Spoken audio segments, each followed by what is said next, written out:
데살로니가 후서 3장 1절로부터 18절까지의 말씀입니다. 오늘 데살로니가 후서 3장 이제 8월 31일 이제 8월이 다 지나갔습니다. 이제 데살로니가 후서를 오늘 이제 마치게 됩니다. 오늘 데살로니가 후서 3장의 배경은 우리가 잘 아는 바대로 이 앞에서 여러 가지 바울이 데살로니가 교회에 있는 문제에 대하여 하나님의 말씀으로 계시하며 바로잡는 그러한 말씀들이 다 들어있고, 오늘 데살로니가 후서 3장에 와서는 결론적인 문제들을 이제 마무리를 짓습니다.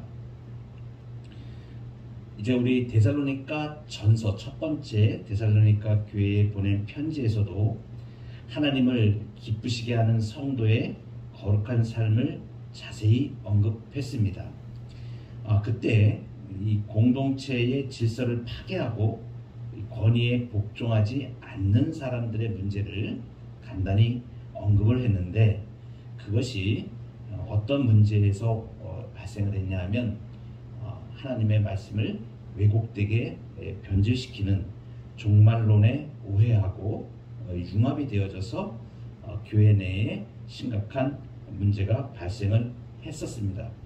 이제 바울은 마지막 이 지면에서 그 문제에 대해서 이제 건강한 종말론에 대하여 우리 성도들이 가질 올바른 하나님의 말씀에 대하여 가르침을 주고 이제 마지막 권면을 하게 됩니다.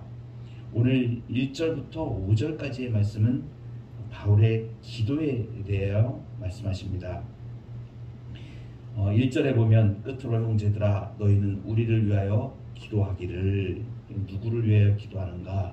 지금 데살로니가 교회에 대하여 바울을 위하여 바울 사역자를 위해서 기도하라는 것입니다. 사역자를 위한 기도입니다. 여러분, 우리가 하나님의 말씀을 듣고 이렇게 이제 말씀 가운데 공동체를 이루어 우리가 이 땅에서 교회 공동체를 위해서 이루어서 살아가게 됩니다. 그리고 신실한 믿음과 신앙을 가지고 이제 신앙생활을 하게 되는데, 가장 중요한 부분이 우리에게 말씀을 내려주시는 사역자로 세운 교회의 사역자를 위해서 기도해, 특히 목사님을 위해서 많이 기도해 주셔야 됩니다. 목사님이 교회에 이제 앞에서도 말씀을 드렸지만, 하나님께서 이 땅의 교회를 건강하고 하나님이 원하시는 뜻과 주님의 사랑과 은혜 가운데 풍성하게 예수 그리스도 안에 굳건한 믿음 가운데 거하기 위하여 먼저 말씀의 사역자를 세우셨습니다. 말씀의 사역자를 세워서 구약시대에 있었던 선지자의 그 역할, 또 사도의 가르침, 이 안에 분명하게 거하여 갈 수 있도록 말씀의 은혜를 목사님을 통하여 공급해 주십니다.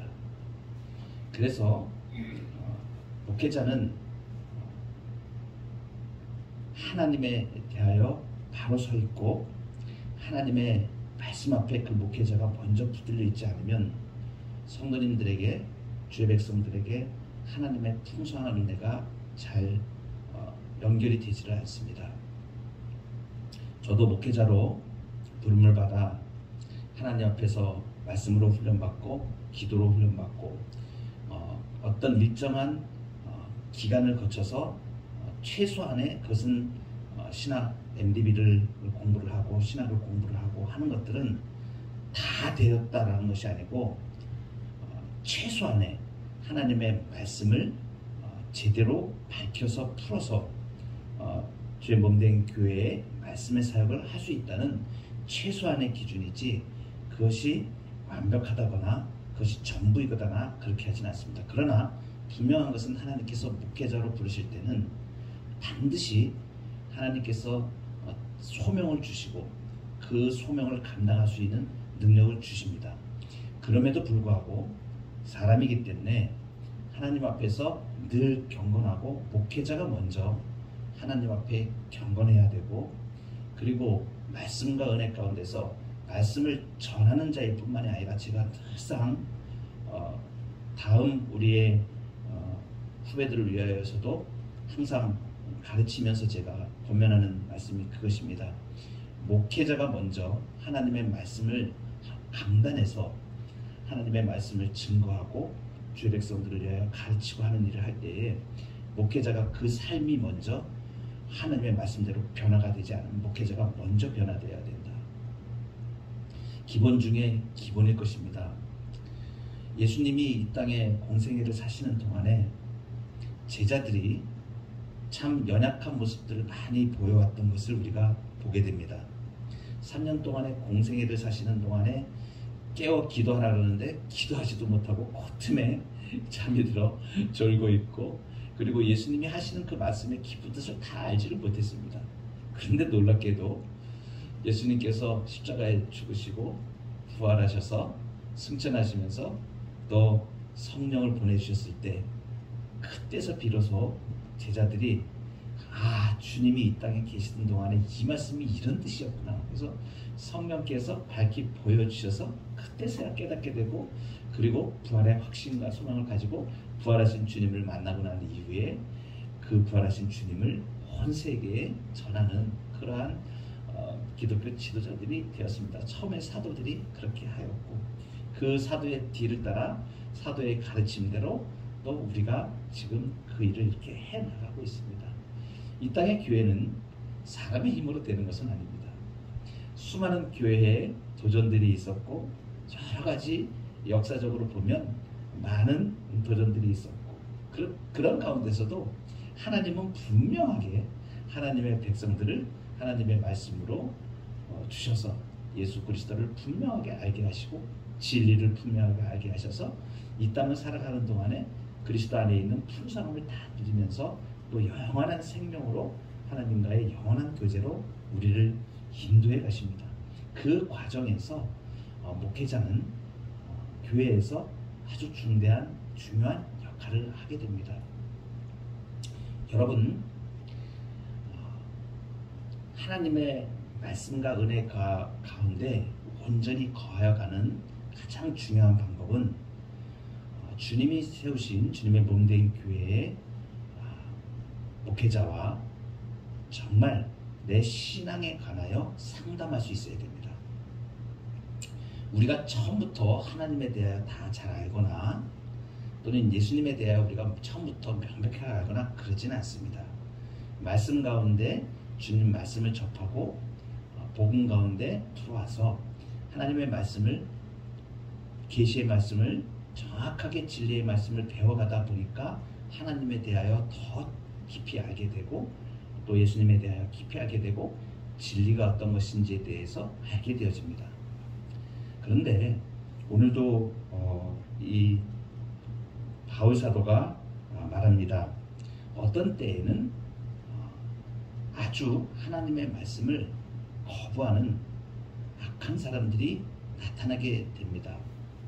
사단이 교회의 역사 가운데 교회를 방해하고 회방하고, 교회를, 주님의 몸된 교회를 이렇게 넘어뜨리려고 사단의 세력들이 이렇게 많은 시도를 하고 그렇습니다. 그래서 여기 오늘도 보면 이 초대교회가 그러한 잘못된 이단들이나 이러한 부분의 공격을 많이 받았습니다. 그리고 교회가 그 가운데서 그러면 사람을 미워하면 안 되죠. 그래서 오늘도 여기 14절에 보면, 누가 이 편지에 한 우리 말을 순종하지 아니하거든 그 사람을 지목하여 사귀지 말고 그로하여금 부끄럽게 하라. 그러니까 진리가 아닌 것이 교회에 들어와서 그렇게 그 사람들이 잘못된 하나님의 말씀을 왜곡되고 회방하는 일들을 가만두지 말라고 말씀하는 것입니다. 그리고 그 사람을 지목하여 사귀지 말라 그랬습니다.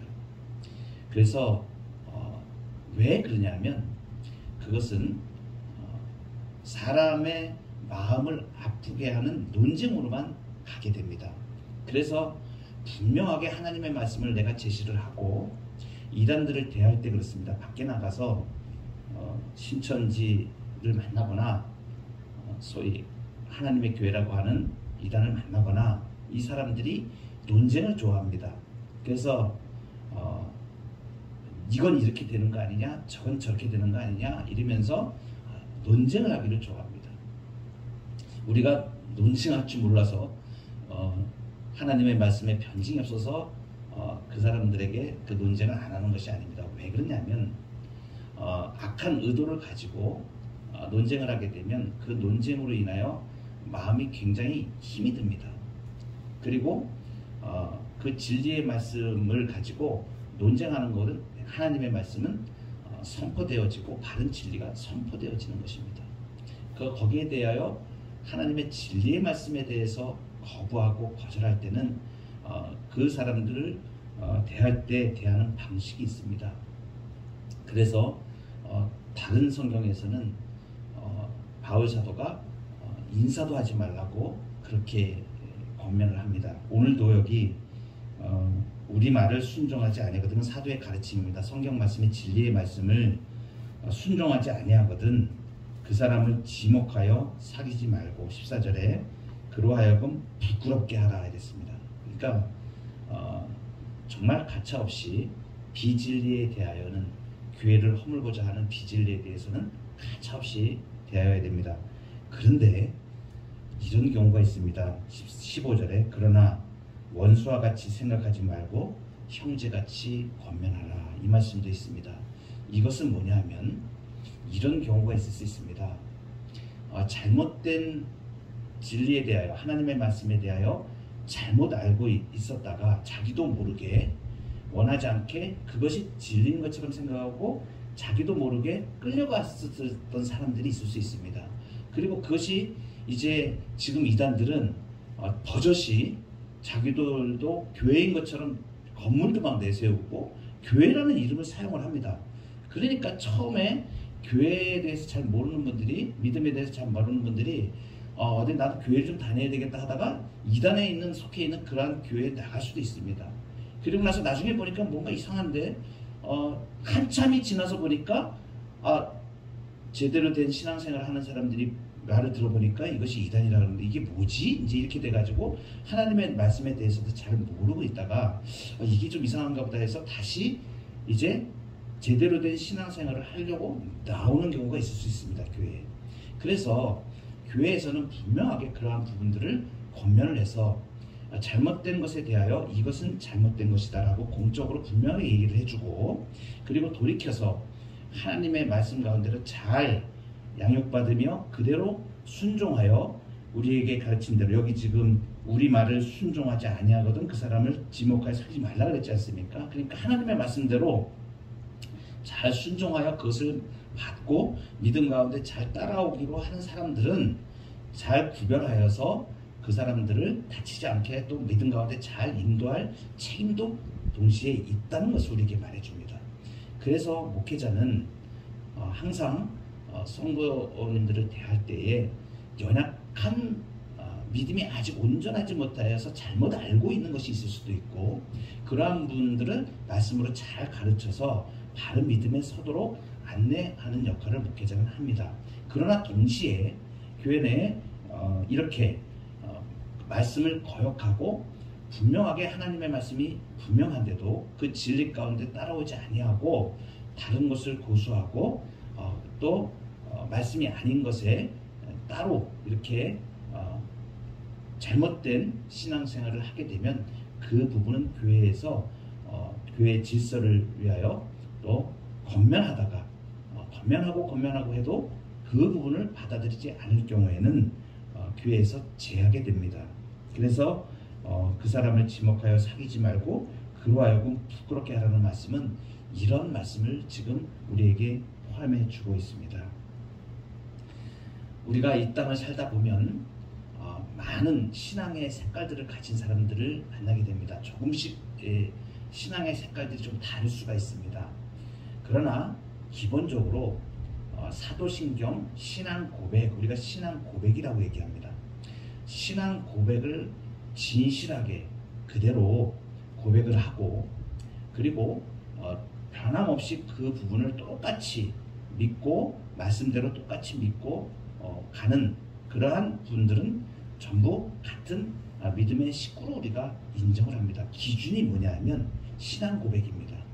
그러니까 우리가 지금 매일 예배 전에 우리가 사도신경을 고백하는데, 그 사도신경은 우리의 신앙을 하나로 이렇게 모아서 고백한 형태로 되어 있고, 신앙 고백도 또 사도신경만 있는 것이 아니고 아타나시우스 신경이라든가 이런 부분들이 많이 있습니다. 여러 가지 우리 신앙의 믿음의 선배들이 그 하나님의 말씀을 우리가 믿는 도리를 한 줄로 한번 요약을 해보자. 그럼 우리의 신앙을 하나로 모아서 딱 고백을 한다면 어떤 내용이 되겠느냐 해서 압축하고 압축해서 지금 우리가 믿는 바로 정립이 된 것이 사도신경입니다. 물론 아타나시우스 신경이라든가 여러 가지 벨직 신앙 고백도 있고 여러 가지 고백들이 있습니다. 그것들을 전부 다 거의 그 중요한 내용에 대해서는, 신앙에 대한 내용을 거의 동일하게 다 정립을 했습니다. 물론 이제 세부적으로 들어가서 강론에 들어가서 조금씩 차이가 있기는 합니다. 신학적인 어떤 부분에 약간의 차이는 있긴 하나 우리가 믿는 하나님의 말씀의 도리는 다 여기에 속해 있습니다. 그래서 같은 신앙 고백을 하는, 하나의 신앙 고백을 하는 사람들, 믿음의 사람들은 다 같은 교회로 봅니다. 그래서 약간 세상을 대하는 방식이 조금 다르거나 어떤 데는 좀 약간 보수적인 경향을 띌 수도 있고, 또 하나님의 말씀을 엄밀하게 더 지키려고 애를 쓰는 그러한 교단도 있고 그러한 교파도 있고, 조금 더 약간 자유롭게 그 부분이 성경에 위배되거나 그러지는 않습니다. 그러한 상태에서 조금 자유롭게 이렇게 해석을 해서 그렇게 행하는 것들도 그것이 결정적인 우리의 구원에 대하여 아주 결정적인 문제가 아닌 것들인 경우에 그것은 삶에 대한 부분이라든가 이런 부분들은 조금씩 색깔이 다를 수도 있습니다. 교회 내에 다양성이라는 것이 있습니다. 이 다양성은 뭐냐 하면 하나님께서 주신 많은 사람들이 고유의 인격들로 이렇게 창조하실 때 그렇게 인격을 창조하셨는데, 하나님 안에 있는 속성 중에 다양성입니다. 그러니까 이 사람이 창조되었을 때 이렇게 다 고유의 자기의 의지도 주고 감정도 주고 이런 부분들이 다 다릅니다. 그래서 신앙으로 나타나는 행동이 다를 수는 있습니다. 그러나 분명하게 하나님에 대하여, 예수 그리스도에 대하여, 성령에 대하여, 종말에 대하여 이러한 부분들이 하나님의 말씀에, 이 신구약 성경 66권에 있는 이 말씀의 신앙 고백과 다른 것, 그것은 사도의 가르침이 아닙니다. 주님의 가르침이 아닙니다. 하나님이 우리에게 주신 그런 가르침이 아닌 것들이 있을 경우에 그런 것은 분명히 제하여서, 교회가 항상 건강하고 제하여서 그 사람을 지목해서 잘못된 것이 있을 경우에는 반드시 지목을 해서 사귀지 말고, 그러나 하나님의 말씀 가운데 내가 잘못 알고 있었습니다. 그런데 이제 하나님의 말씀으로 바로 내가 양육을 받고 하나님 앞에 바른 신앙생활을 하고 말씀대로 살겠습니다 라고 따라올 때는 말씀을 가르치고 또 이렇게 품어서 또 하나님의 말씀으로 잘 세워갈 수 있는 그러한 책임이 동시에 있습니다. 이 부분을 잘 우리 교회들이 알아야 됩니다. 제가 알고 있는 어떤 전도사님이 한 분 있습니다. 우리 제 아들뻘 정도 되는 그러한 전도사님이 그 어머니가 신천지의 이단에 잘못된 신앙생활로 가 있다가 나중에 알고 나서 다시 바른 신앙으로 돌아온 분이 계십니다. 그것을 보고 그 아들이 이 진리의 말씀을 처음부터 바르게 접하고 가르치는 것이 얼마나 중요한가를 알고 사명을 가지고 신학교에 입학을 했습니다. 그래서 지금 다른 교회에서 지금 강도사로 지금 열심히 잘 섬기고 있는데, 그렇습니다. 이단에 어디 잘못 갔다거나 또는 잘못 알고 잘못된 신앙생활을 하다가 바른 신앙생활로 돌아올 수 있으면 그것은 굉장히 큰 하나님의 은혜입니다.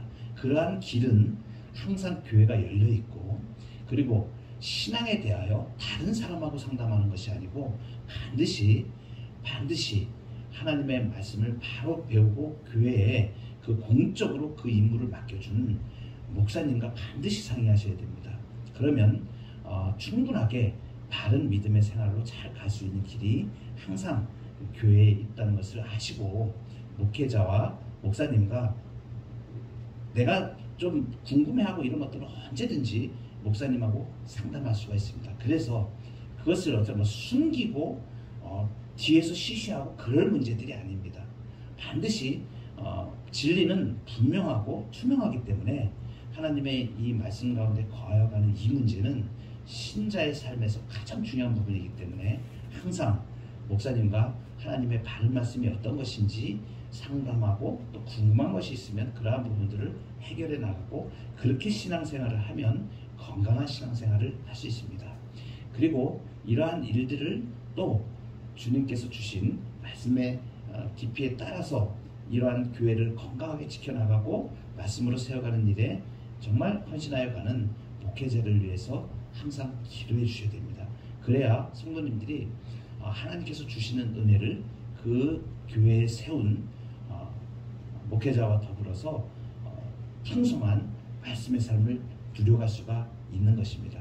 우리 세대비전교회는 항상 이 말씀을 기억하고, 우리가 어떠한 문제가 있을 때라도 신앙 공동체 내에서 반드시 말씀에 비추어서 우리가 판단하고, 또 하나님께서 정하신 이 교회의 모든 그 제도들이 있습니다. 이 제도도 하나님께서 주신 은혜의 방편입니다. 칼빈 선생님은 이 교회의 모든 것이 질서가 있도록 이렇게 은혜로 우리에게 주신 것에 대하여, 또 직분이라든가 이 교회에 있는 이 질서는 또 하나님께서 교회를 견고케 하나님의 말씀대로 바로 세워가시는 그러한 은혜로 주신 것들입니다. 그래서 항상 신앙에 대한 부분은 다른 곳에 가서 상담하지 마시고 담임 목사님과 꼭 상담하셔서 열린 마음으로 정말 그러한가 하고, 잘못된 것은 또 수정해가고, 이렇게 바른 신앙생활로 나갈 수 있는 그러한 은혜가 충만하고 진리가 충만한